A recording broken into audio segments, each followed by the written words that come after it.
તો હવે સ્થાનિક સ્વરાજ્યની ચૂંટણી પહેલા રાજકોટ કોંગ્રેસમાં આંતરિક વિવાદ સામે આવ્યો છે. પૂર્વ કોર્પોરેટર પ્રવીણ સોરાણીની પોસ્ટથી વિવાદ ઉભો થયો. પ્રવીણ સોરાણીએ રાજકોટ શહેર કોંગ્રેસ પ્રમુખ રાજદીપસિંહ જાડેજાને મેણા માર્યા છે.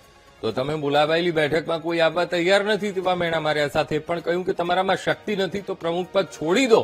આ પ્રકારનું એ લખાણ લખવામાં આવ્યું છે. અને પ્રવીણ સોરાણીએ ઇન્દ્રનીલ રાજ્યગુરુ પર પણ પ્રહારો કર્યા.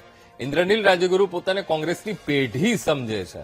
સાથે પણ કહ્યું પ્રવીણ સોરાણીના પત્ની હાલ કોર્પોરેટર છે અને આ જે પોસ્ટ મૂકતા અત્યારે તો વિવાદ રાજકોટમાં ચરમસીમાએ, એ પણ કોંગ્રેસનો આંતરિક વિવાદ એ ચરમસીમાએ પહોંચ્યો છે.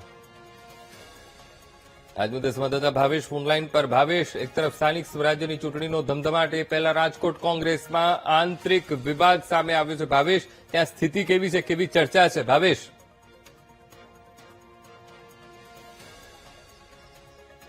ચોક્કસથી અંકુર, જે પ્રમાણે હવે ટૂંક જ સમયમાં રાજકોટ કોર્પોરેશનની ચૂંટણીઓ આવનાર છે અને એ પહેલા જ ક્યાંક ને ક્યાંક કોંગ્રેસમાં વિવાદ જોવા મળી રહ્યો છે, આંતરિક વિવાદ જોવા મળી રહ્યો છે.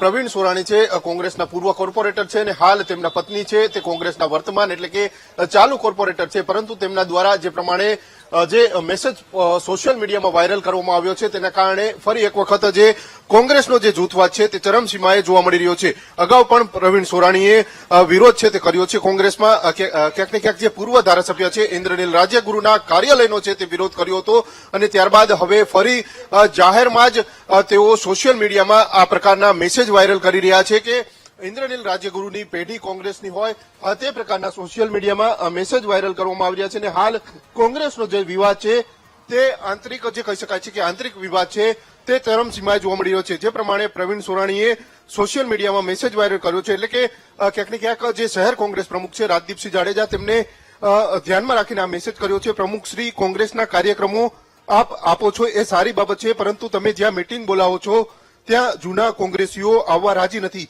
આપનામાં શક્તિ હોય તો કોંગ્રેસ પ્રમુખ પદ છોડી દેવું જોઈએ. જોકે આ પ્રકારના જે મેસેજ છે તે વાયરલ કર્યા છે. સાથે સાથે ઇન્દ્રનીલ રાજ્યગુરુ જે કોંગ્રેસના પૂર્વ ધારાસભ્ય છે તેમને પણ કહ્યું છે કે ઇન્દ્રનીલ રાજ્યગુરુએ કોંગ્રેસની જે પેઢી પોતાની સમજે છે, એટલે કે આ પ્રકારના સોશિયલ મીડિયામાં જે મેસેજ છે તે વાયરલ કર્યા છે અને તેને જ લઈને ફરી એક વખત જે કોંગ્રેસનો આંતરિક વિવાદ છે તે ચરમસીમાએ જોવા મળી રહ્યો છે. કારણ કે અગાઉ પણ આ પ્રકારે વિવાદ છે તે કોંગ્રેસમાં આવી ચૂક્યા છે. હાલ જે શહેર કોંગ્રેસ પ્રમુખ છે રાજદીપસિંહ જાડેજા, તેમને ગઈકાલે આખો આ કાર્યક્રમ છે તે બોલાવ્યો હતો અને જે નથુરામ ગોડસેનું જે નાટક હતું ત્યાં કોંગ્રેસ દ્વારા વિરોધ કરવામાં આવ્યો હતો, પરંતુ કેટલાક જે કોંગ્રેસના પીઢ આગેવાનો છે તેમની ગેરહાજરી જોવા મળી હતી અને ત્યારબાદ આ પ્રકારનો મેસેજ છે તે સોશિયલ મીડિયામાં વાયરલ થયો છે અને તેને જ લઈને ક્યાંક ને ક્યાંક જે આ કોંગ્રેસનો જે આંતરિક વિવાદ છે તે ચરમસીમાએ જોવા મળી રહ્યો છે. જી બિલકુલ ભાવેશ, સમગ્ર માહિતી સાથે જોડાવા બદલ આપનો આભાર. હવે આખો મામલો ત્યાંથી સામે આવ્યો, જે એક નાટકનું નામ કીધું અમારા સંવાદદાતાએ, નથુરામ ગોડસેના ઉપર એ નાટકનું આયોજન રાજકોટમાં કરવામાં આવ્યું હતું અને જેમાં કોંગ્રેસ નેતાઓ, કોંગ્રેસના કાર્યકર્તાઓ ત્યાં પહોંચ્યા હતા, હલ્લાબોલ કર્યો હતો, ઘર્ષણ થયું હતું અને ત્યારબાદથી આ વિવાદ ચરમસીમા ઉપર પહોંચે છે. પૂર્વ કોર્પોરેટરની આ પોસ્ટ ત્યારબાદની અને જેના કારણે ખૂબ ચર્ચા એ વેગ પકડ્યો છે. શહેર કોંગ્રેસ પ્રમુખને મેણા માર્યા છે. એક તરફ પૂર્વ કોર્પોરેટર પ્રવીણ સોરાણી, જેમની આ પોસ્ટ અને એમની પોસ્ટથી વિવાદ ચરમસીમા પર પહોંચી ગયો છે અને શહેર કોંગ્રેસ પ્રમુખ રાજદીપસિંહ જાડેજાને મેણા માર્યા છે. જેના કારણે આંતરિક વિવાદ ચરમસીમાએ.